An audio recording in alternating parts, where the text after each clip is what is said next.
마트에 갔는데 내가 뭘 사러 왔지? 이렇게 고민을 해본 적이 있습니까? 그러면 아무것도 못하는 거예요. 여기저기 돌아다니다가 거기에 온 목적, 그걸 잃어버렸으니까, 그 목적을 잊어버렸으니까 무언가를 할 수가 없습니다. 건망증입니다. 그런데 내가 어디에 왔을 때, 어디에 갔을 때, 그 간 이유, 그 간 목적을 바로 알아야 내가 바르게 무언가를 할 수 있지 않겠습니까? 근데 우리 주님께서 이 땅에 왜 오셨을까요? 그 목적을 모른다면은, 그 이유를 모른다면 주님을 믿는다고 해도 방황할 수밖에 없는 겁니다. 분명히 내가 원하는 물건이 있을 터인데 그것을 모른다면은 여기저기 아무리 기웃거리고 돌아봐도 뭔가 이상하다. 내가 분명히 뭔가를 놓치고 있다. 그래서 조금 고민스러운 쇼핑이 될 것입니다. 예수님에 대해서도 마찬가지예요. 우리가 교회를 다니면서 신앙생활을 한다고 하는데 중요한 건 예수님이 왜 오셨냐 이거예요. 예수님이 무엇 때문에 이 땅에 오셨냐 이걸 모른다면은 우리의 삶이라는 것이 거기에는 이제 종교생활도 포함해서 우리의 삶 전체가 길을 잃고 방황하는 게 될 수밖에 없어요. 그래서 우리는 항상 이걸 물어봐야 됩니다. 예수님이 왜 오셨냐? 그 말은 다른 말로 표현을 하면 나는 왜 예수님을 믿냐? 어떻게 믿냐? 이거하고 똑같다고 볼 수가 있어요. 그러니까 끝없이 우리 자신에게 물어봐야 돼요. 의사들의 모임이 있습니다. 그래서 세미나 같은 것도 가고요. 자기들끼리 연구한 거 발표하기도 하고 그렇게 해요. 왜? 하도 새로운 의학 기술이 많이 발전을 하니까. 그리 안 하면은 따라갈 수가 없어요. 또 의료기구도 수시로 좋은 게 나오니까 그걸 사용하기 위해서도 그런 워크샵, 세미나 이런 걸 통해서 계속 자신을 업그레이드 시켜야 됩니다. 자, 그런데 그거는 지금마다 다 있을 거예요. 그런 것이. 근데 내가 왜 의사를 하지? 내가 왜 이 직업을 가지고 지금 일을 하지? 하는 근본적인 문제를 돌아보는 그런 세미나가 좀 있었으면 좋겠다는 생각을 해요. 왜냐하면 제일 처음에야 요즘 그것도 없지만 옛날에는 제일 처음에는 이렇게 선수도 하면서 다짐도 하면서 나는 이런 검사, 나는 이런 판사, 나는 이런 정치가가 되어야 되겠다고 마음을 먹지 않겠습니까? 그것도 없는 사람들 많지만. 그런데 이게 시간이 지나면서 점점 의사의 모습도 사라져버리고 바람직한 그런 사법기관의 사람들 모습도 사라져버리고 사업가의 모습도 사라져버리고 그래서 변종이 되어가는 거예요. 이 이상한 괴물들이 생겨나는 거예요. 그러니까 계속해서 처음 정신을 가지듯이 이렇게 돌아가 봐야 돼요. 우리가 신앙생활 하면서 매번마다 그렇게 자신을 돌아봐야 돼요. 나는 왜 예수님 믿는가? 예수님은 도대체 나를 위해서 뭐 하려고 오셨는가? 이 근본적인 질문을 계속해서 물어보셔야 됩니다. 오늘 예수님께서 이 땅에 오신 이유, 예수님께서 하시는 일, 그게 무엇인지 양의 비유를 통해서 우리에게 가르쳐 주십니다. 이 말씀을 잘 살펴보시면 예수님은 이런 일을 하시는 분이구나. 우리가 이렇게 믿어야 되겠구나 하는 것을 알 수 있습니다. 옛날에는요, 우리나라는 양이 잘 없잖아요. 대관령이나 있고, 또 요즘은 남해 어느 쪽에 그 양을 키우는 데가 있어가지고 관광지가 되어 있어요.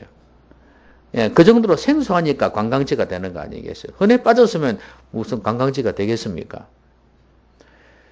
근데 이제 이스라엘에는 목축을 많이 했으니까, 여러분 알다시피 다윗도 목동이었지 않습니까? 그래, 양을 치는 사람들이 많이 있었어요. 그러니까 익숙한 문화입니다. 근데 오늘 이 말씀을 잘 살펴보시면 이렇습니다. 그냥 우리가 아프리카라든지 몽골이라든지 이런 데서 보면은 우리가 없어요. 그냥 방목. 그냥 막 떼를 지어서 다니는 거죠. 그리고 이제 목동들은 그걸 키우는 사람들은 이제 집을 이동식 집인 경우가 많죠. 그런데 지어놓고 그 안에 살면서 막 또 몰이를 하고 또 풀리는 대로 끌고 가고 이렇게 하지 않습니까? 그런데 이스라엘은 대체로는 이렇습니다. 양에 우리가 있습니다. 그래서 저녁이 되면은 다 들여보내는 거죠. 근데 이제 부자들은, 그나마 양을 치는 가운데에서 좀 부자들은 자기 우리가 있어요. 그런데 좀 가난한 사람들은 그게 없어요. 그래서 공동으로 우리를 만들어서 이제 문지기가 한 사람을 두는 거죠. 뭐 돌아가면서 하든지 어쨌든 간에 한 사람 문지기를 두는 거예요. 돈을 주고 하든지. 이제 밤새 지키겠죠. 근데 이제 그 우리 안에 공동으로 하기 때문에 내 양도 있고 저 사람의 양도 있는 거예요. 그래서 이제 저녁이 되면은 다 각자 끌고 와가지고 우리에 넣어 놓고 아침이 되면 이제 풀 뜯으러 나가야 될 거 아니겠습니까? 그러면 이제 그 양의 주인이 와가지고 자기 양을 불러내는 거예요. 문지기는 문을 열어주는 거고. 그래서 이제 아주 좀 소수인 경우에는 이름이 있겠죠. 개똥아 이러든지 이름이 있을 거 아니에요. 그러면 딱 하나 듣고 나오는 거겠죠. 근데 이제 좀 많으면은 이제 이 주인의 음성을 알아듣는 거예요. 목자의 음성을 알아듣는 거예요. 나오라! 그러면 그 소리를 아는 애들은 다 따라 나오는 거죠. 그런 식이에요. 그런 배경에서 지금 이 비유를 하고 있습니다. 그러면서 주님께서 이런 말씀하셨습니다. 내가 문이다 그랬어요. 이제 여기서 두 가지 이중성이 좀 있죠.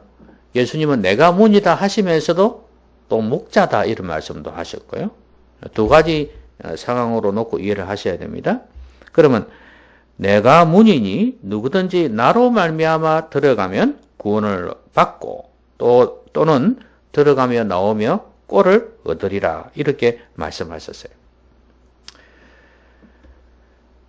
또 그러면서 나는 선한 목자라. 선한 목자는 양들을 위하여 목숨을 버리거니와 이 말씀도 하셨습니다.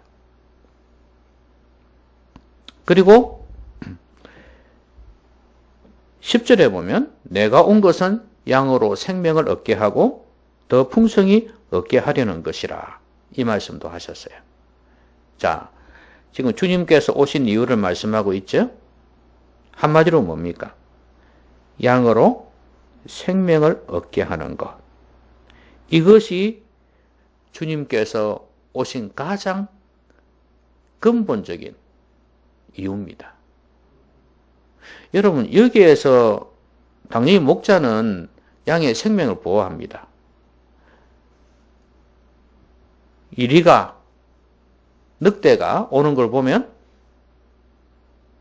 이제 양을 지킨다 그 말씀 아니겠어요? 그러니까 이제 그건 비유니까. 그러면 예수님께서 말씀하신 이 생명은 무엇이냐? 영적인 생명이에요. 영적인 생명을 주기 위해서 주님께서 오셨다는 겁니다. 그러면 이것은 무엇을 전제로 하는 것이냐 하면 잃어버린 양처럼 이제 사망에 처해진 양처럼 늑대의 밥이 될 그런 양, 이걸 구원하는 것과 똑같습니다. 결국엔 주님께서는 죽은 영혼들을 살리기 위해서 하나님을 떠난 백성들, 창세 이후로 하나님을 거역했던 이 백성들을 하나님께로 돌이키기 위해서, 그게 바로 생명이거든요. 그 생명을 주시려고 주님께서 오셨다, 그렇게 말씀을 합니다. 그러면 결국은 이 말씀은 모든 사람이 죽었다는 걸 전제로 해야 되는 겁니다. 그러면 죽는다는 게 뭡니까? 하나님과 관계가 깨어져 버린 것입니다. 분리된 것입니다. 이게 죽음이에요. 예수님께서 오셔서 이 관계를 회복시키는 것입니다. 하나님께로 돌아오는 것, 이게 바로 사망에서 벗어나서 생명으로 오는 거예요. 이걸 위해서 주님이 오셨다는 것입니다.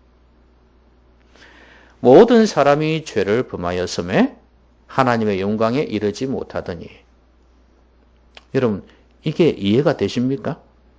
모든 사람이 죄를 범하여서 하나님의 영광에 이르지 못했다. 결국은 하나님께 올 수가 없었다.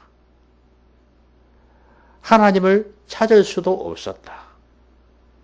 인간은 죄인이기 때문에 스스로의 힘으로 하나님께로 올 수가 없다, 그 말이에요. 왜? 죄 문제가 있기 때문에. 원래 우리 인간이 그렇습니다. 결국은 이 죄가 사망을 낳았습니다. 이 죄 때문에 모든 인간은 결국은 사망 가운데 처해진 것입니다. 하나님 관계가 깨어져 버린 것이죠. 여러분, 왜 사람들이 하나님을 안 믿는다고 생각합니까? 여러분이 전도해 보면은 왜 하나님을 안 믿을까요? 따라서 예수님도 안 믿겠죠. 왜 안 믿나요? 여러 가지 생각이 있겠죠. 하나님은 없다. 신은 없다는 생각 가진 사람도 있을 거예요. 그렇죠? 그럼 그 생각을 누가 심어줬습니까? 그 사람이 어떻게 그런 사고를 가지게 됐죠? 어릴 때부터 자라면서 뭐 부모님의 영향이 있을 수도 있고, 또 자기가 친구 또래와 갖고 같이 대화를 하면서 배워온 것도 있을 것이고, 또요, 뭐 선생님이 그럴 수도 있을 거고, 아니면 이제 그런 거 종합해서 자기가 자라면서 판단을 해보는 거죠. 아, 예수쟁이들은, 예수 믿는 사람들은 하나님의 살아계시는 걸 전혀 보지를 못하더라. 종교인일 뿐이다. 그러니까 하나님은 살아있는 게 아니다. 하나님은 없다. 이렇게 생각하는 것입니다. 그것뿐만 아닙니다. 또 하나는 죄라는 것 자체가 없어. 이렇게 생각하는 사람도 있어요. 부도덕한 거다, 그 정도로 생각하는 거죠. 신이 없으니까 죄가 없는 거죠. 단지 법을 어기면 그 법을 어기는 거다고 이렇게 생각하네. 부도덕한 거라 생각해. 이런 사고도 그럼 어디서 나온 거예요? 자기 생각이에요. 이렇게 자기 나름대로 형성되어져서 결국에는 예수님을, 하나님을 믿지를 않는 것입니다. 그러니 이 사람들이 하나님과 관계가 깨어져 버린 것입니다. 결국 이 모든 이 계략은 누가 했냐면 마귀가 한 거예요. 장세로부터 보면 알겠지만 마귀가 꼬드기잖아요. 하나님에 대해서 자꾸 부정적인 생각 갖게 만들고 왜곡된 생각을 갖게 만들어요. 하와한테 그랬지 않습니까? 아담한테 그렇게 하고. 그러면서 하나님 말씀에 불순종하게 만들고 하나님과 거리가 멀어지게 만들어버리는 게 마귀의 전략입니다. 그러니까 마귀가 아까 도둑이 와가지고 뭐 한다 그랬습니까? 도둑이 오는 것은 죽이고, 도둑질하고 죽이고 멸망시키려는 것 뿐이요 그랬어요. 마귀가 그렇다고 말입니다. 그러니까 모든 사람이 죄를 범했다. 결국은 이것 때문에 하나님과 관계가 깨어져 버린 것입니다. 그러면 이 죄 문제, 이 죄로 인해서 하나님과 관계가 깨어져 버린 이것을 회복시키지 않으면 안 되잖아요. 어떻게 할 수 있겠습니까? 어떤 방법으로 다시 하나님을 믿고 하나님을 경외할 수 있을까요? 여러분, 뭘 가지고 할 수 있겠습니까? 교회 오면 돈 주겠다 그러면 한 번 오면 돈 1,000원 주고 5,000원 주고 그러겠다 하면 될까요? 교회는 오겠죠. 그 사람이 진짜 하나님을 믿고 예수님을 믿어서 죄 용서 받아서 하나님의 자녀가 되는 거 이게 쉬운 일이겠냐 이 말입니다. 안 됩니다, 여러분. 미션 학교에서 기독교 학교에서 애들 가르치면 될까요? 안 돼요. 심지어 교회를 나와서 주일학교에서 애들 가르친다고 해서 그게 될까요? 그것 자체로는 안 되는 거예요. 뭘 가지고 해야 될까요? 그게 바로 예수님 오신 이유예요. 예수님께서 우리 인생의 죄를 대신해서 우리가 죄값으로 죽어야 하지만 예수님께서 대신 십자가에서 죽으신 것입니다. 그래서 내가 죄인인 것을 인정하고 내 죄 때문에 주님께서 대신 죽어주셨기 때문에 더 이상 나는 죄값을 치를 필요가 없는 거예요. 죄가 없어졌으니 죄를 없는 것처럼 여겨주셨으니 이제 나는 하나님께로 갈 수가 있는 것입니다. 하나님과 우리 사이는 죄가 있으면 절대로 가까워질 수가 없어요. 그래서 이 죄를 주님께서 짊어지시고 십자가에서 죽으신 것입니다. 그래서 내 죄를 자백하고 예수님을 내 삶의 주인으로 모셔드리면 나는 하나님의 자녀가 될 수 있는 거예요. 이 생명을 주시기 위해서. 그러려면 내 안에는 성령님이 내주하십니다. 그렇죠? 성령께서는 생명을 주시는 분입니다. 살리는 영이에요. 살리는 영. 그래서 우리 안에 계셔서 우리로 하여금 영적으로 살게 해주신다는 말이에요. 영적으로 살게 된다는 말이 좀 이상하죠? 우리의 영혼이, 우리의 전 존재가 하나님께로 돌이킨다 이 말입니다. 죄악을 향해서 세상을 향해서 가던 우리의 영혼이, 우리의 삶이, 우리 존재가 하나님께로 돌아선다 이 말이에요. 이게 사는 거예요. 여러분, 이 세상에 그 어떤 이데올로기도 우리를 이렇게 바꿀 수가 없습니다. 불교에서요? 유교에서요? 어디에서 이걸 할 수 있겠어요? 예수 그리스도의 보혈만이, 내 죄를 위해서 대신 죽은 예수 그리스도의 그 보혈만이 우리를 구원해 주실 수 있는 겁니다. 생명을 주실 수 있는 거예요. 그렇기 때문에 여러분 항상 이 사실을 잊지 마셔야 됩니다. 내가 처음에 예수를 믿을 때도 마찬가지지만 믿고 난 뒤에도 마찬가지예요. 끝없이 복음. 예수님께서 나의 죄 때문에 죽으셨다는 이 사실을 잊지 말아야 됩니다. 그걸 마음속에 간직하고 있어야지 주님의 마음을 노엽게 하지 않고 주님의 마음을 서럽게 하지 않는단 말이에요. 그걸 잊어버리고 살면은 또 죄 지을 거 아니에요. 근데 그걸 계속해서 마음에 간직하고 또 실수해서 연약해서 그러면 어떻게 하겠어요? 자백하는 거예요. 이런 모습이 있어야 합니다. 이게 진정한 성도의 모습이에요. 그런데 그게 안 된다면은 이제는 죄와 가까워질 수밖에 없어요. 그리 되면은 주님이 왜 오셨는가에 대해서는 고민도 안 하게 되어집니다.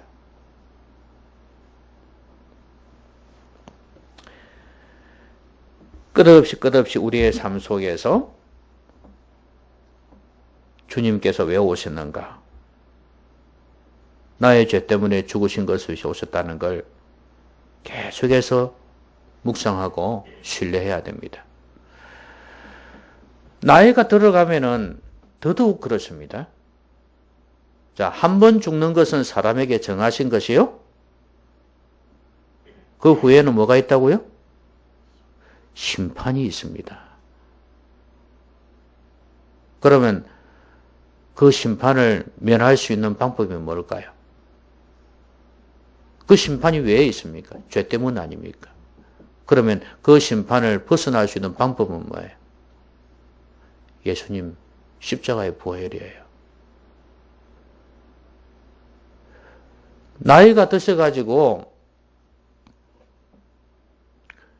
병석에 누웠던 병원에 있던 상관없이 이 사실을 가슴으로 깨달으면, 그리고 그렇게 믿는다면 그 사람은 구원을 받을 거예요. 핵심 포인트예요. 진정성이 있어야 돼. 아, 그러면 죽을 때 그러면 되겠네. 살다가 마음껏 살다가 죽을 때 그렇게 믿으면 되겠네. 아니요. 진정성이 없어요. 진정성이 있으면요, 내가 예수님을 알고 믿는 순간부터 바뀌게 되어 있어요. 그러니까 설령 병석에 누워서 그렇게 주님을 믿는다 하면은, 진정성이 있는 진실한 믿음이 있다면 그다음부터는 달라지는 거예요. 병석에서라도. 나이가 들어도 항상 이 사실, 주님께서 내 죄 때문에 십자가에서 죽으셔서 죽었던 나를 살리셨다. 나는 영적인 생명을 가진 자라는 이 사실을 한시도 잊지 말아야 됩니다. 이거 놓치면 아무리 기도를 한다 한들, 나의 병석에서라도 어디서라도, 또 아무리 나이가 들어서 교회를 다녀도 구원이 없습니다. 안타깝죠? 새 생명. 이게 너무 중요합니다. 오늘날 교회나 성도들이 이런 걸 놓치고 사는 경우가 너무 많아요. 끝없이 돌아봐야 돼요. 복음으로. 내 자신을.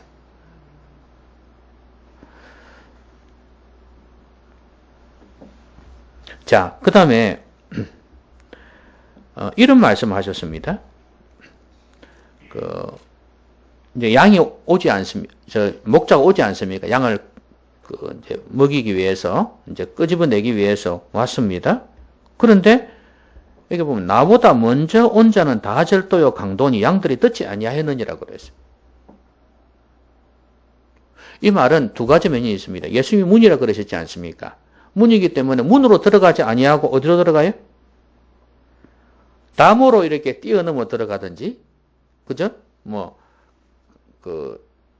우리의 문 아니고 옆에 있는 걸 부수고 들어간다든지, 이렇게 해서 들어가면 이건 뭐예요? 강도요, 절도란 말이죠. 문으로만 들어가야 돼요, 문으로만. 문은 예수님이라 그랬지 않습니까? 그쵸? 그리고 또 하나는,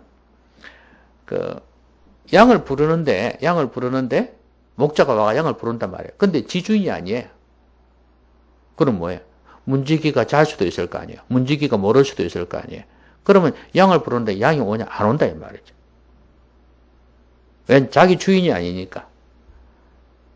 그러면 결국은 이것도 도둑이다, 그 말이에요.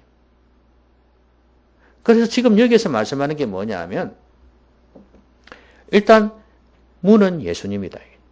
예수님을 통하지 않고서는 구원이 없다. 양들이 살 수가 없다. 결국엔 예수님만이 구원자라는 걸 보여주는 거예요. 양들을 지키고 보호해 줄 수 있는 것은 예수님이다, 그 말이에요. 또 목자 입장에서 볼 때도 마찬가지예요.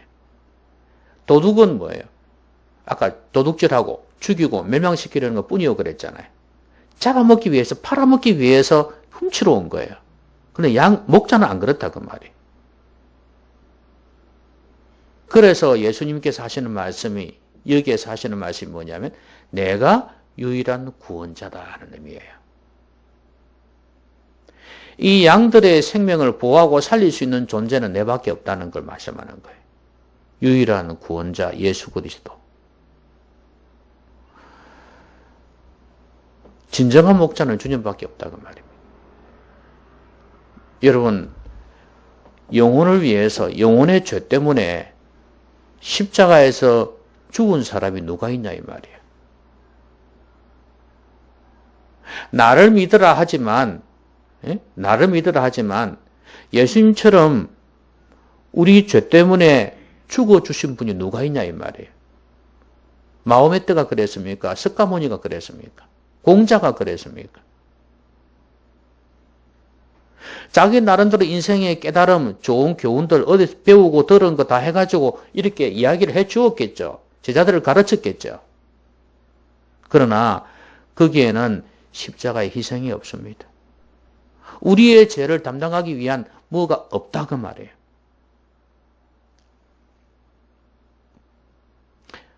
어느 스님이 나와서 그 부처님을 믿으면 생로병사를 해탈한다 그러는데 그 어떻게 해서 그렇게 되는 겁니까? 이렇게 물어보았어요. 참 우습습니다. 그게 뭐냐면 아바타. 지금 내 자신을 아바타로 간주한다는 거예요. 그러니까 나는 이거는 원래 내가 아니라는 거예요. 나는 관찰자. 여러분 아바타 영화 보셨죠? 그 뒤에서 조종하는 게 있어요. 조종하는 존재가 있고 그다음 여기에 따라서 움직인다 이 말이에요. 그러니까 내 지금 몸은 아바타다 이거예요. 내 자신은 아바타고 내 뒤에 내가 원래의 내가 있어서 관찰한다 이거예요. 그래서 내가 울면은 이제 아바타가 우는구나. 저놈이 싸우면 내 아바타가 싸우는구나. 죄를 지으면 아바타가 죄를 짓는구나. 이렇게 생각하라는 거예요. 그럼 뭐 생로병사를 해탈하는 게 뭐예요? 지가 죄 지어도 지가 죽어도 지가 아파도 지가 아픈 게 아니다 이거지. 그래서 내 혼자 뒤에 멀리 앉아갖고 그렇게 관찰한다 이거예요. 그게 나를 벗어나는 거, 그게 생로병사에서 해탈한다는 거예요. 웃기지 않습니까? 이게요, 결국은 자기의 삶에 무책임한 거예요. 자기가 죄를 지어놓고도 내가 안 했다 이거예요. 그게 무슨 해탈입니까? 그런 해괴망측한 교리를 만들어 놔놓고 그렇게 가르치니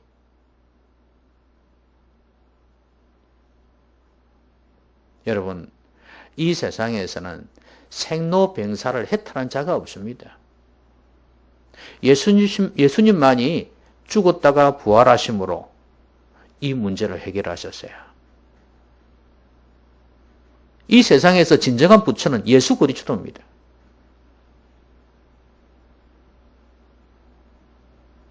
어디 깜도 안 되는 그런 존재를 갖다 놓고 하나님처럼 섬기고 있냐 그 말입니다. 예수님만이 유일한 구원자입니다.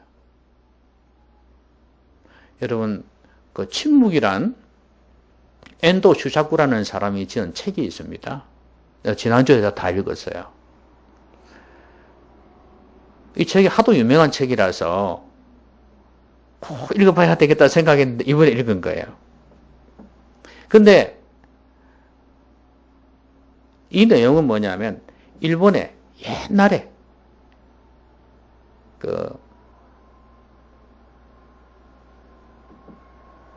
오부나가 뭐 이런 뭐 군국 시절이죠. 예, 거의 한창 옛날에 일본 개항할 때 그때 이야기예요. 우리나라 뭐 1800년도 그 정도라고 보면 되겠죠. 근데 그때 이제 각국에서 선교사들을 보냈단 말이죠. 근데 이제 유럽에서도 선교사들이 들어왔어요. 여기에서 나온 이 소설입니다. 소설인데 역사적인 근거를 기초로 한 소설인데 사실적인 면도 있어요. 근데 중요한 거는 이제 선교사가 잡힌 거예요. 잡히는데 그 당시에는 이걸 한 번은 이렇게 막 개항을 해가지고 그 천주교를 허락했다가 또 정권이 바뀌고 이러니까 막 핍박을 가하는 거죠. 쫓아내고 죽이고 이랬습니다. 일본 사람들을 갖다가 이제 잡아다가 죽이는 거죠. 근데 선교사들이 배교하게 만드는 거예요. 침묵이라는 것은 그렇게 죽어나가는데도 하나님이 침묵하더라는 거죠. 그 이야기예요. 하나님 뭐 하시냐 이거예요. 이렇게 죽어나가는데도 하나님이 침묵하냐. 근데 그 일본 사람들이 이 선교사를 갖다가 배교시키기 위해서 하는 말이 나름대로 참 자기들 딴에는 준비도 많이 한 사람들이에요. 이게 뭐냐 하면 너희들이 믿는 하나님이라는 거 존재하고 우리가 믿는 불교라는 존재하고 다를 바가 뭐가 있냐? 봐라. 우리도 부처님의 자비, 너들도 하나님의 사랑 이야기하지 않냐? 그러면서 하는 말이 뭐냐? 봐라. 너희들 하나님 믿는다는 백성들이 저렇게 죽어가는데도 하나님이 해주는 게 뭐가 있냐 이거예요. 그리고 너도 마찬가지다. 선교사는 너도 뭘 해줄 거냐 이거야. 배교해라. 그게 사랑이다 이거예요.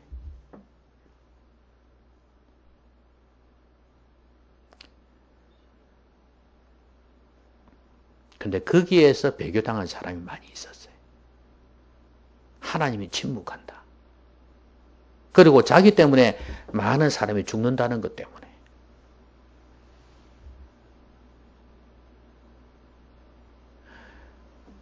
어찌 보면 그 논리도 참 희한합니다. 그래 놓고 뭐라는지 아십니까? 이 사람은 그래요. 소설이니까 그랬겠지만 자기 보고 예수님의 성화 있지 않습니까? 그 발로 밟는 거예요. 밟게 하라는 거예요. 그 꼬드기는 게 뭐냐면 형식적으로만 해라 이거예요. 형식적으로만 하면 된다. 그러면 저 일본 사람을 다 살려줄게. 캐톨릭 믿는 저 사람 다 살려줄게. 저 사람들 배교를 해도요. 일본 사람들 배교를 해도 네가 배교 안 하면 저 사람 다 죽는다 이래 되는 거예요. 그럼 네가 사랑을 가르치러 왔으면서 저 사람 죽게 내버려 둘 거냐? 이렇게 이야기를 하는 거예요. 그래가지고 이 사람이 밟습니다. 이 주인공이. 밟아요. 밟으면서 어쩌는지 압니까? 다 보고 있는데 음성이 들린다 이거예요. 하나님의 음성이. 밟아라. 밟아라. 나는 너희들에게 짓밟히기 위해서 왔다. 밟아라. 이렇게 말씀하시더라는 거예요. 그러고 밟는 거예요. 그러니까 일본 사람들 살았죠? 그 다음 이 사람들 어떤 짓 하는 줄 압니까? 못 돌아가. 이 사람들은 이제 배신자, 배교자라. 천주교 선교에서 다 제명. 완전히 낙인 찍히는 거 배교자. 그러니까 자기는 안 그렇다 이거예요. 하나님 나와 함께 한다 이거예요. 근데 일본 사람들 하는 말이 당신들이 지금 원래부터 믿고 있는 하나님이 일본에서 통한다고 생각하시오? 일본에서는 완전히 바뀐 하나님 믿고 있어. 진짜 하나님도 아니요. 그러니까 아예 포기하시오. 이런 이야기를 하거든. 역시 이 사람도 자기가 생각한 하나님을 믿고 있는 거예요. 그래서 결국은 배교를 하게 됩니다. 이걸 보면서 하나님께서 침묵한다고 그러니까 너희들도 다를 존재가 없는 거 아니냐 이렇게 말을 한단 말이죠. 여러분 하나님은요 말씀하실 때도 있고 안 하실 때도 있습니다. 도와주실 수도 있고 안 도와주실 수도 있습니다. 안 믿는 사람들이 자기들이 믿는 그 우상이나 이방신들이 어려울 때 도와주지 아니한다 해서 그러면 하나님도 안 도와주시면 그들과 똑같은 존재냐? 아니다 그 말이에요. 근데 성경에는 사자굴에서 다니엘을 끄집어내시고 풀무불에서 다니엘의 세 친구들을 끄집어내셨습니다. 살려주셨단 말이에요. 그런 하나님이시기도 합니다. 다만 그 상황 속에서는 가만히 계셨던 분입니다. 여러분들이 하나님을 믿으면서 어쩌면 그 사람들처럼 그런 고민을 하고 있지는 않은지 모르겠어요. 그래서 내가 믿는 하나님이 안 믿는 사람들이 믿는 불교나 뭐나 똑같은 거 아닌가? 이런 생각 혹시라도 하고 있지 않습니까? 아닙니다. 하나님은 이 땅에 홀로 존재하시는 분이고 그리고 예수 그리스도는 유일한 구원자이십니다. 하나님께서 우리에게 보내신 분이에요. 이 세상에서 우리의 죄 문제를 해결해서 하나님과 관계를 회복시키는 존재가 있냐 이 말입니다. 없어요. 있으면 갖고 와보세요. 내가 믿을게. 없습니다. 저도 불교 쪽에서 살았고 많은 그런 부분을 고민을 했지만 없어요. 아직도 없어요. 아마 영원히 없을 거예요. 이 확신이 얼마나 중요한 줄 아십니까? 예수 그리스도만이 유일한 구원자입니다. 그리고 주님께서 오신 세 번째 이유가 이거예요. 첫 번째 이유가 뭐예요? 우리에게 생명을 주시기 위해서, 구원하시기 위해서 오셨다 그랬어요. 그리고 두 번째는 예수님은 유일한 구원자라 그랬어요. 예? 자, 그 다음에 마지막은 뭐냐면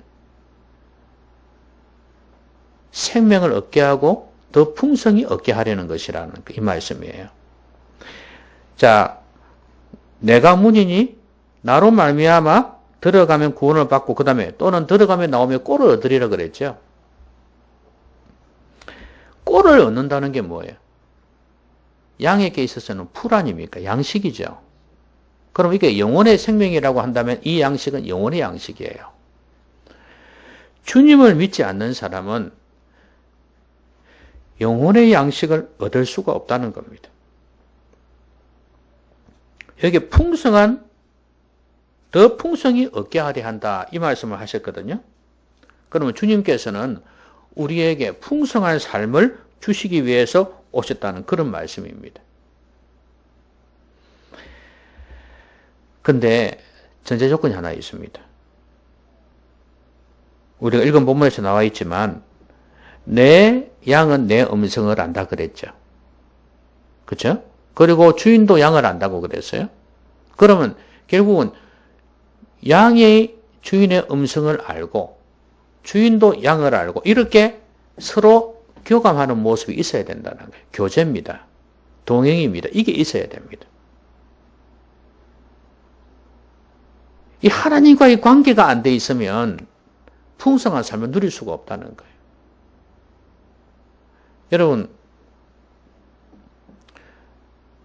주인이 없는 양, 비참하죠? 여러분, 애미를 잃은 새끼들, 야생에서 말이에요. 이들은 어떻게 될까요? 애미가 없는 사자는 어떻게 될까요? 애미가 없는 얼룩말은 어떻게 될까요? 거의 죽는다고 보시면 됩니다. 살아남을 수가 없어요. 양도 마찬가지일 거예요. 결국은 양은 주인이 있어야 됩니다. 목자가 있어야 됩니다. 목자는 자기의 삶에 있어서는 절대적입니다. 그래 맹수들로부터 지켜주죠. 우리에게 있어서 주님은 절대적입니다. 근데 이렇게 주님의 음성을 듣고 교제하고 따르는 이 전제가 있지 아니하면 안 됩니다. 근데 아까 제가 그 애미가 없는 새끼들은 죽을 수밖에 없다 그랬죠. 설령 죽지 않으면 어떻게 될까요? 엄마 젖을 못 먹으니까, 풀을 못 먹으니까 시들시들 말라 있든지 아니면 다른 놈한테 사자 같은 경우는 공격을 당한다든지 막 이런 일들이 생길 겁니다. 살아도 사는 게 아니죠. 여러분, 우리가 이 생명이라고 할 때요, 여러 종류의 생명이 있어요. 여러분, 병석에 누워서 산소 호흡기 꽂고 있는 사람도 살아는 있죠. 그렇죠? 그것도 생명이에요. 나이가 들어서 제대로 활동하기가 힘들죠. 무거운 것도 들기도 힘들고, 그렇죠? 막 이렇게 달리기도 막 벅차고, 특히 조그만 데 이렇게 계단 올라가는 이것도 뭐 너무 힘들어요. 다리도 아프고, 숨도 가쁘고. 이런 생명도 있습니다. 그러나, 젊은이들처럼 힘있게 달리고, 무거운 것도 들 수 있고, 이게 활동적인 생명이 있죠. 그렇잖아요. 우리 이 땅 살면서 이렇게 생명이 다르듯이 영적인 생명에도 이런 게 있다고 말이에요. 근데 여기서 뭐예요? 풍성한 생명, 풍성한 삶을 주시겠다 그랬어요. 여러분, 예수님을 믿어도 제대로 믿으면 이렇게 풍성한 생명을 주시겠다고 말씀합니다.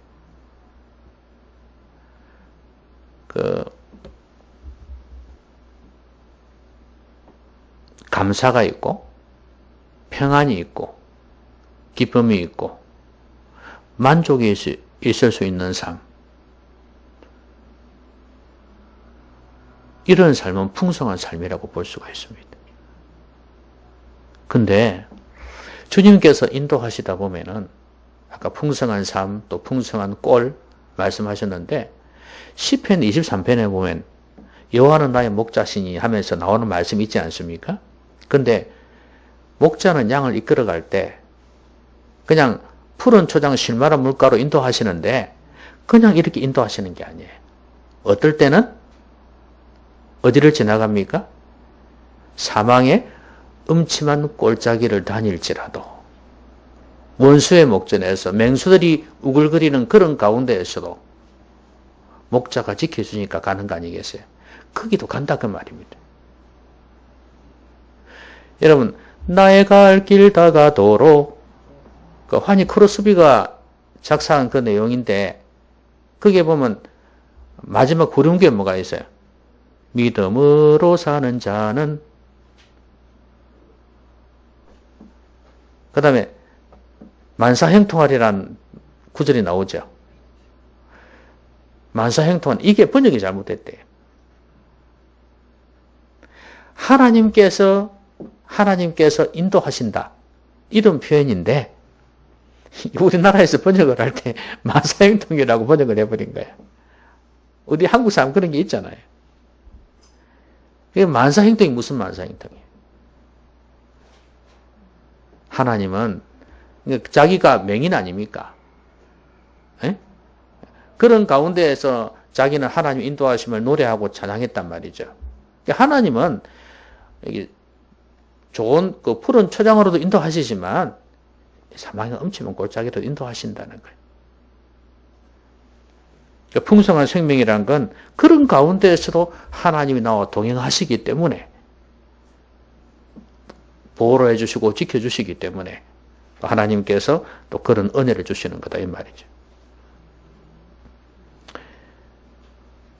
수고하고 무거운 짐진 자들아 다 내게로 오라. 내가 너를 쉬게 하리라. 주님께 갈 때 주님께서 쉬게 해주신다고 말씀합니다. 주님 오신 이후에요. 그러니까 만사형통만 바라지 마시고 내게 사망의 엄청난 골짜기가 있어도 어려운 일이 있어도 주님과 동행하는 게 중요하다 그 말이에요. 그래서 시험 당할 점에 또한 피할 길을 내시는 하나님. 없는 게 아니에요. 있어요. 그런 가운데에서 이 험한 세상에서 주님과 동행하면서 주님이 인도해 주시는 가운데에서 누리는 그 풍성한 삶. 거기에 감사가 있고 거기에 평강이 있고 거기에 기쁨이 있고 즐거움이 있다 이 말이에요. 이걸 위해서 우리에게 오신 것입니다. 말씀 맺겠습니다. 주님이 왜 오셨는지 다시 한번 돌아보십시오. 매번마다 내 자신을 한번 돌아봐야 됩니다. 주님은 생명 주시기 위해서 오셨습니다. 영적으로 죽었던 우리를 살리시기 위해서 오셨어요. 십자가에서 날 위해서 피 흘리신 예수님. 그걸 생각한다면 내 삶이 어떻게 되어야 되는가도 깨닫게 되어지겠죠. 항상 이것을 기억을 하셨으면 좋겠습니다. 여러분이 병석에 누웠을 때도 마찬가지고 어려운 일을 당했을 때도 마찬가지입니다. 주님은 날 위해 십자가에서 피 흘려 죽으셨다. 이 예수님 믿는 사람에게 죄의 사함을 허락하시고 죄를 없는 것처럼 여기시고 주님 대신 짊어지셨으니까 갚을 필요가 없잖아요. 우리를 천국으로 인도해 주시는 것입니다. 하나님께로 인도해 주시는 것입니다. 그리고 주님은 유일한 구원자이시다. 예? 다른 그 어떤 존재도 구원하실 수 없는 그 구원을 우리에게 주신 것입니다. 그렇기 때문에 주님을 의심하거나 또 뭐 종교가 같다는 그런 소리에 귀를 기울이거나 그럴 필요 전혀 없다는 것. 그 어떤 존재도 우리를 구원하실 수 없습니다. 아무리 찾아보세요. 안 돼요. 빨리 찾아보세요.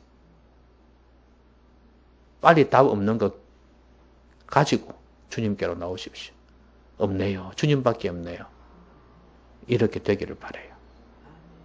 그리고 풍성한 생명을 주시기 위해서 오셨습니다.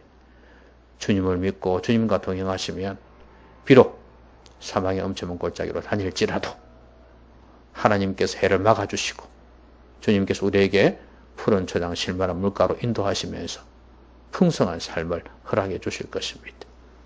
어려워도 어렵지 않고 둘러싸임을 당하여도 둘러싸임을 당하지 아니하고 시험이 와도 능히 이겨내는 그런 축복받은 인생이 될 수 있을 것입니다. 기도하십시다. 오늘 말씀 생각하면서 같이 한번 기도하겠습니다.